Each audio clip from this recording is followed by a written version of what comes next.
Hello everybody and welcome to our second video for Unified Track and Field. Today's topic is eligibility, specifically how to determine who is eligible to participate as an athlete or a partner.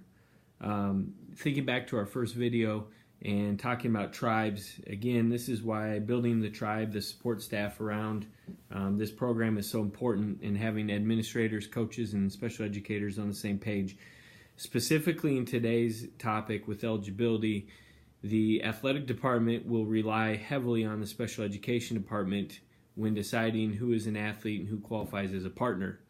Again, that is why it's so important for that athletic department to be able to rely on them for their accuracy in determining who's an athlete, who's a partner.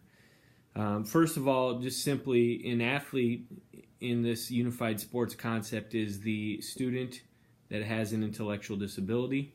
The partner is a student without an intellectual disability.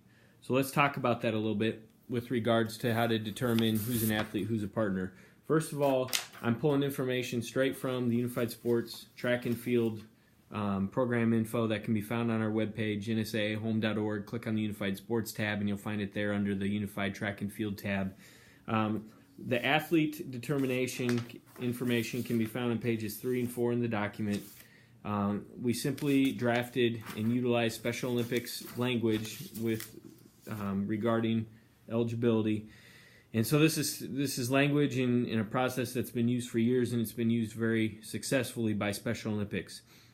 I want to talk specifically about the 3 prongs to determining who an athlete is on page 4, and again, this is going to be determined locally by your special education department, and the identification would be made by the special education department. The NSAA will not determine whether or not a person has an intellectual disability, but we will determine eligibility based on the ID made by that local agency or staff.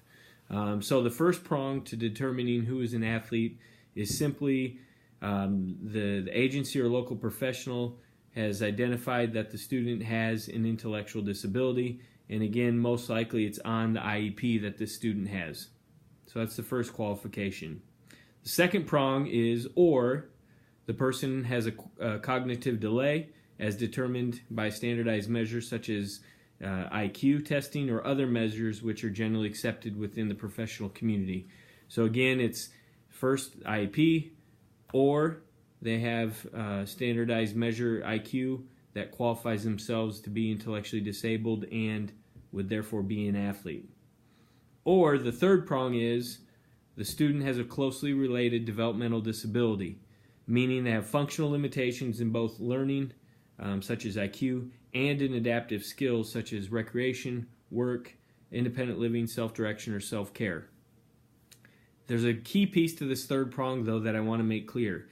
It states, however, persons whose functional limitations are based solely on physical, behavioral, or emotional disability or specific learning or sensory disability are not eligible to participate as athletes, but may be eligible as a partner. Quite simply, this means if you have a student that has no intellectual disability, but they have, say they're dyslexic. If a student is just dyslexic but has no other intellectual disability, that student would not qualify as an athlete, but they could compete as a partner. And you're going to learn very quickly that Unified Sports is fully inclusive and includes everybody. So if a student does not qualify under one of these 3 prongs as an athlete, they can still participate as a partner, which is great. So those are the 3 prongs to qualifying as an athlete. To qualify as a partner, it's simply the student does not qualify as an athlete, therefore they are a partner. And I think it's important for schools to identify and decide on who is going to participate as partners, and that they're going to do a good job of serving those athletes as their partners when they compete, practice, and learn the sport of Unified Sports Track and Field. The last piece I want to stress to this is definitely have a team approach in this case when you are trying to identify who are athletes, who are partners. If I'm serving a school right now, I simply take my list of interested students down to my special education department.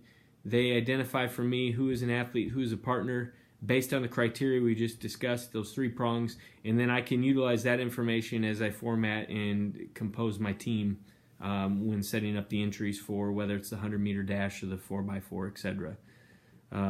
So again, We have athletes partners. We have a three-pronged approach. They can be found on pages 4 and 5 in the information. With that, I'm going to close and say we'll see you soon.